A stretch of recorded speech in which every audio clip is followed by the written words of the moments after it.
Welcome back to the channel and a little bit more kitchen knives today. Maybe a lot more kitchen knives today. MISEN. There's a lot of reviews on those knives already on the internet, on YouTube. I decided I need to try because for me, those knives are quite attractive. First of all, because of the steel. At the moment, they produce them out of AUS 10 steel. And they used to be AUS 8 steel. I know what AUS 8 steel. I have pocket knives, I have kitchen knife in that. AUS 10 supposed to be better. So I decided to buy, and also I'm looking for a knife which is really thin behind the edge. And I asked person on the internet, on YouTube, who reviewed both Santoku and chef's knife, which one is thinner. And he said that Santoku is thinner behind the edge, and I bought it. And again, long story short, it is super thin behind the edge. I don't know how many YouTube videos they do really show you how thin those kitchen knives behind the edge.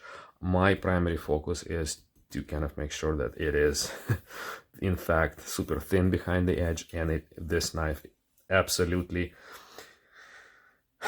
kind of like on par with a lot of Japanese knives, which you have like a high-end Japanese knives. Some of them very thin behind the edge, some of them have a very acute sharpening angle, and they very sharp out of the box. This knife is absolutely the same. It's super thin. It has a nice sharp edge, and the sharpening itself, the sharpness out of the box is amazing. So that's a long story short about this knife. I don't regret buying this. I will be using it. I just pretty much received those knives recently, and overall impression that it's a very good cutting edge out of very good steel for the kitchen knife, with somewhat inexpensive construction. Those knives, they do have a little bit of a flaws, a little bit of imperfection, so I still have to criticize them little by little. But before I do that, let me get into the full information disclosure about those two knives. That's what I got. Why? We'll do a little bit of comparison of this knife to some other knives. Yeah, we'll go around the knife, we'll see all of its features, we'll take a look at the paring knife as well, and then I will go into what I don't like about this knife. There are a few important moments which you need to be aware of before you buy those. And again, I bought those knives on my own money, just for my own investigation, how good they are. Still, I would recommend going for those knives. Especially the story with MISEN is that you go to their website, you see MSRP, you always have some sort of coupons, discounts, promotions. Especially now for Thanksgiving, they have 25% off for all the orders, and I think that's a good price. I think it's a good price not only for their kitchen knives, but also for cookware which they make. So if it's like this, then it's still good. It may have some issues, the cookware. I didn't try it, didn't test it, but I bet it's, if with the same approach, with the same idea behind all the products, it's still gonna be good, comparable to more expensive stuff, if not better. But again, let's go through what it is. I think MSRP right now $75 for both Santoku knife and the chef's knife. I do want a chef knife from them, but it was not available with a red plastic handle. I like the blue one, and they also available with black and gray, and they have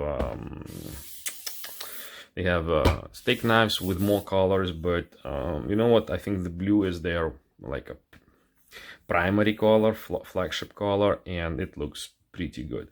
It's plastic, so that's one of kind of quote-unquote bad things, which I can tell about MISEN, they never say on their website on this material. It's because it's plastic. It's not that bad of a plastic, but if you compare to more modern stuff like G10 or micarta, or even more traditional things like packawood, well, it's plastic, not super attractive on paper to the to potential buyers, but in reality, if it's a good plastic, it's gonna last forever, or almost forever. Last for very long time. So this is what you get when you buy those knives. You get a pretty nice box. You get some MISEN information and so on. You are gonna get tray inside that box. You open the tray, there will be a knife, there will be handling and usage tips, care instructions, Santoku knife, there will be tip protector for shipping. That's all right, something to keep the moisture off, and that's how you're gonna get it. Nice package, cheap, simple, efficient. It goes exactly to the point of getting the knife. You can, for example, if you will move, you can keep it and store it. Again, package is recyclable. The plastic insert in there goes into the different bin and so on. Good package. Let's take a look at the paring knife, right? They call it, sorry, it's not a paring knife, it's a utility knife. Yeah, and I did want utility knife. I didn't start using this one yet. It's kind of like still in the package here. And as you can see, this one touched already. This one is still new. Pretty nice utility knife. Let me get it out of the box. Yep. The only not so good thing I can tell about the package. Well, let's start criticizing. You don't do utility knife like this. You don't do pinch grip really for rocking motions in here. Whatever you can do with utility knife, you'll grip it whenever you can, right? Yes, you can grip it like this, but in reality, it's not for the rocking moves. Another thing which I didn't like is that there's no hole here, and therefore when you either insert it or take it out, you're kind of working against the pressure, but it's a very minor thing. So knives, let's take a look how they are constructed. See the difference? Here it's on this side, here it's on the other side.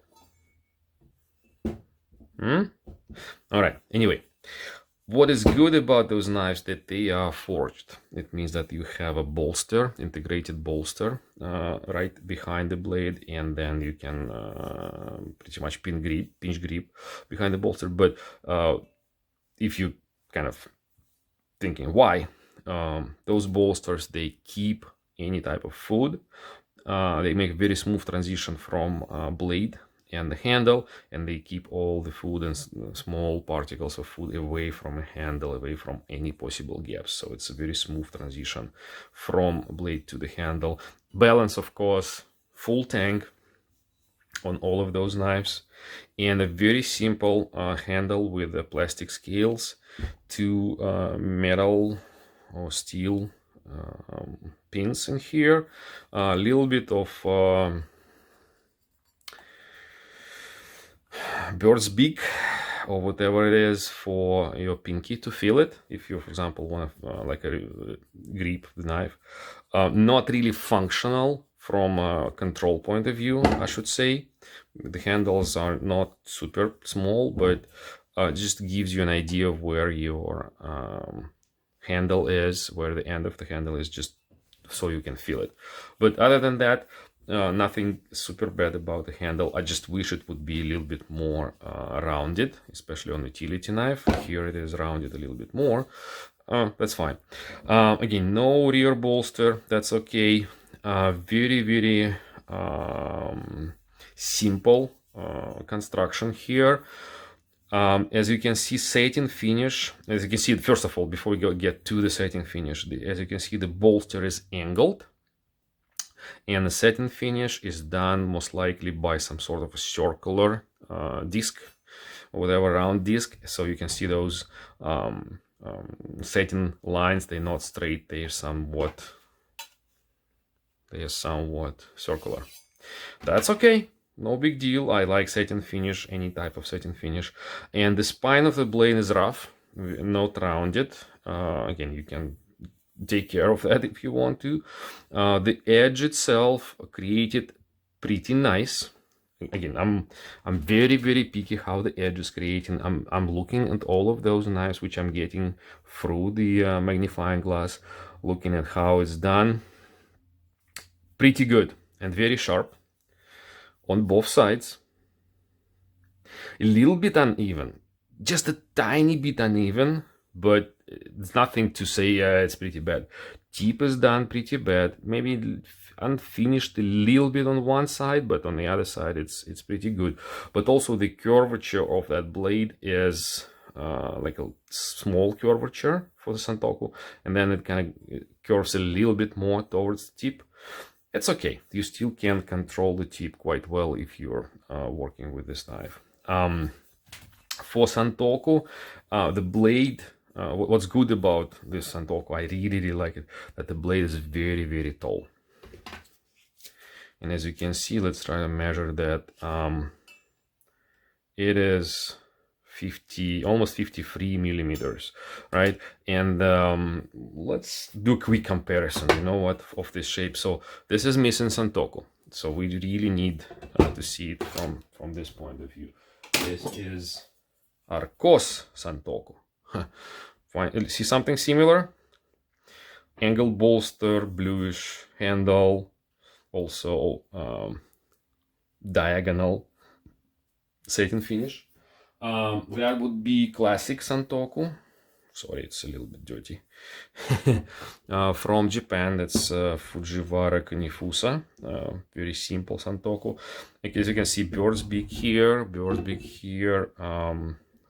different way to make the transition from bolster to the blade and the heel. A little bit smaller Santoku, of course, from length point of view. And then what else? The monster knife, this one.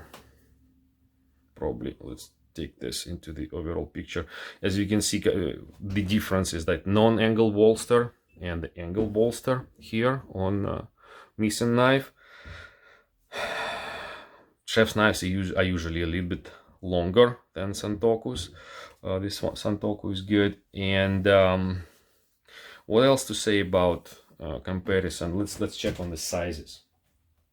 So, for example, this one, which I really like, this would be 47 millimeters tall. This one would be 46 millimeters tall. This one would be 53. As I said, really tall knife, so you have a lot of clearance for your hand between your fingers and the cutting board. I'm very impressed with this. Also, let's get rid of those knives. Let's not talk about thickness of the blade behind the spine. If it's a good steel, if it's a pretty hard steel, you don't really need this knife to be super thick to be strong. And this one feels good. It's really not that heavy. You don't feel this knife being, especially with this pretty big blade and a wide blade, being heavy. It's thin on the top, and the handle is kind of, you almost feel it like as a handle heavy. The balance point is like behind the bolster. Also, it has a little bit of kind of like a polishing behind the edge. You should see it through the reflections. Yep, you should see it. I don't know if it's made on purpose, or it is just because the knife was sharpened on some sort of belt and it did touch behind the edge a little bit. Don't know. Some knife makers do it. For example, Global and Arcos does the same. Arcos calls it silk edge, says that it improves the cutting performance, it glides through whatever. It mostly glides through something which you cut because it's pretty sharp and because it is really thin. that's what makes it glide a little bit better, in my opinion, rather than polishing the edge. So this is from a construction features point of view. There's only one label on the knife, MISEN, and the MISEN logo, 5 dots. No steel markings and so on. I usually prefer steel markings. Again, MISEN, nobody knows about you. You can Google everything nowadays, but still, for the person who just wants to understand the knife performance right away, just put a little bit like AUS 10 steel. Knife people will understand. Similar thing here, but just the logos on the other side, smaller print. But this knife, kind of because it's smaller knife, also relatively thin spine, also feels very, very handle heavy. And I'm comparing this one to IKEA utility knife. As you can see, very, very similar size, maybe a little bit different profile. And of course, this is a very inexpensive, very cheap knife. Feels lighter, even with this full metal handle. Of course, it's empty inside, it's hollow. This one feels like a heavier a little bit. So I think that's about it with the features and comparisons to another knives. Let's go now through what I did not like about those knives. Sorry, not about those. It's a separate story about those two. First thing is, of course, that it's very, very rough on the back, and the transition from spine, the way the spine is ground to the bolster is visible. You should be able to see it through reflections. Very visible transition. This portion is rough. This one is already a little bit better. If I compare it to this knife here, even the sides of a bolster are very rough. But the spine is rounded somehow, which makes it a little bit nicer. Here, spine is not rounded, and you kind of immediately feel it when you touching the blade. Second thing which I did not like about this knife, the way the handle is cut or ground or whatever it is definitely finished on the belt. On this knife, this one knife is left with pretty sharp edges of the handle. I kind of like don't like it per se. This one's a little bit better, but still it leaves you a feeling that it's not a very good process to make those handles. And also, as you can see, I think you should be able to see it through this video, that it's not symmetrical. This beak is like this. It's angled like this. As you see, it's not perpendicular to the tang. And let's take a look at this knife. Same thing here. So quality control, the way those knives are done is not very good. So someone is just doing this on the belt, boom, boom, jig, jim, jim, and puts it into the done box. No, I think it better be done in a more controlled way for the handle to be more good, better quality and better ergonomics, I should say, even with those edges. Not so good. Pretty nice transition here, again comparing to this knife with the very similar features. You see how thick it is behind, and then you have those rough edges. There's no rough edges here, but still you will feel this area with your finger. It will, if you work a lot or sharpen the knife, it will give you a blister here. It still will do it. The other knives, they make it a little bit further away from you, and you don't have to touch it a lot like this one. That's what's happening. Another thing which I did not like about the handle is that you can almost see that there were some gaps between the plastic and the steel here, and those gaps are already filled with some sort of glue or with some sort of residual from grinding. So it is not a perfect fit here. It is very, very difficult to show it through camera, very difficult to show it through video, but it is noticeable that it's not perfect. It's a minor issue in general, but it can become a bigger issue if all of those things with time, if this plastic somehow moves and opens up the hole, then it's not gonna be good. On utility knife, it's a little bit better, a little bit smoother transition from plastic scales to the bolster, but still, no, this one's good, but this one is noticeably not good. I guess it is knife by knife. I guess if you're lucky, you will not see this issue on your specific knife. It's not depending on the type of a knife, on the model. It's just like, if you're not lucky, you will get a knife with some gaps here.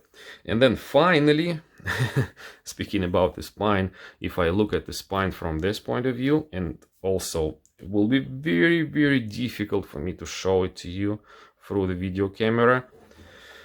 It is not perpendicular to the blade. It is also has some sort of angle to it.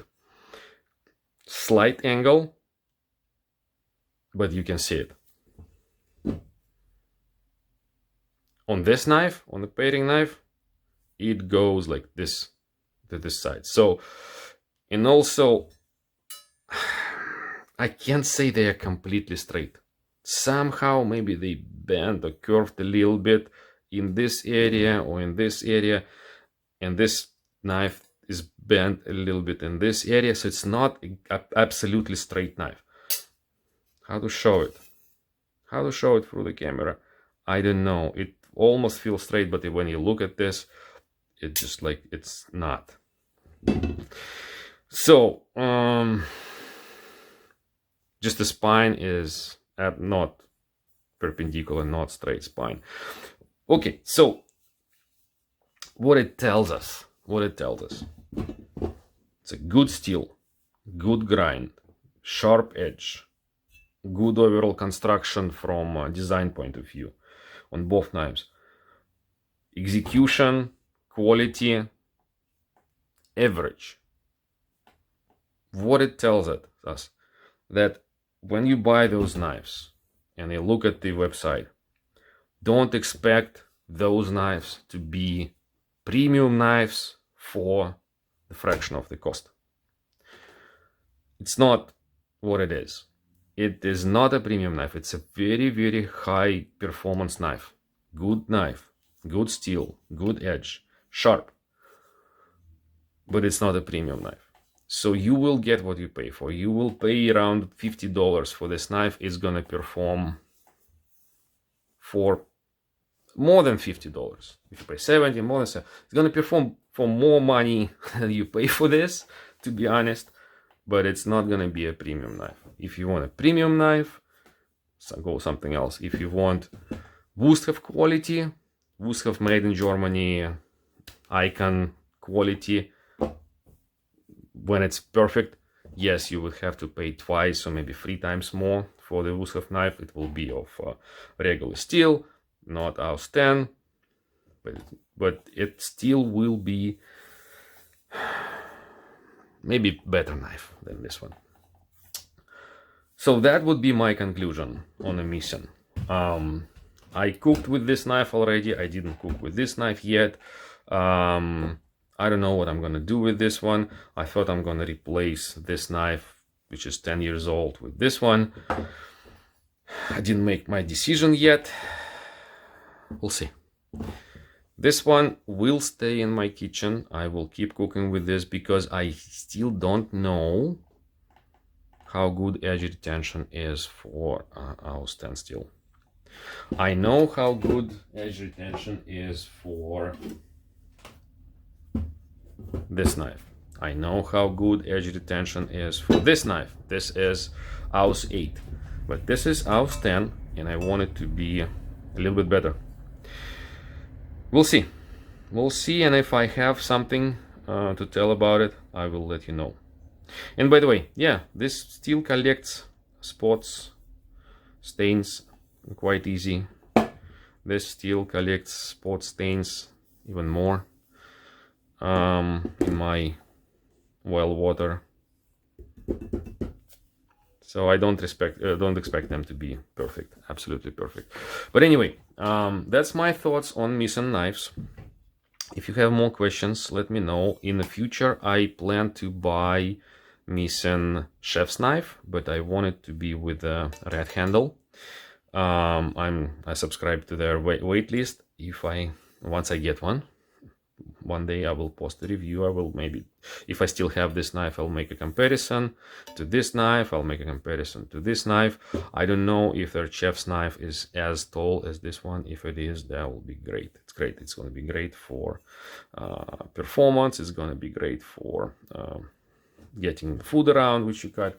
But so far, my impression is like this. It's a high performance edge, or high performance cutting edge for the kitchen knife on affordable, non-premium, but very end user friendly construction of a knife. So anyway, still recommend those knives, but if you want a little bit more premium, go get something else.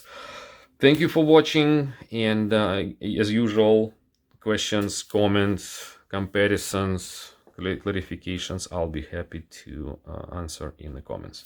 Have a good one. Bye.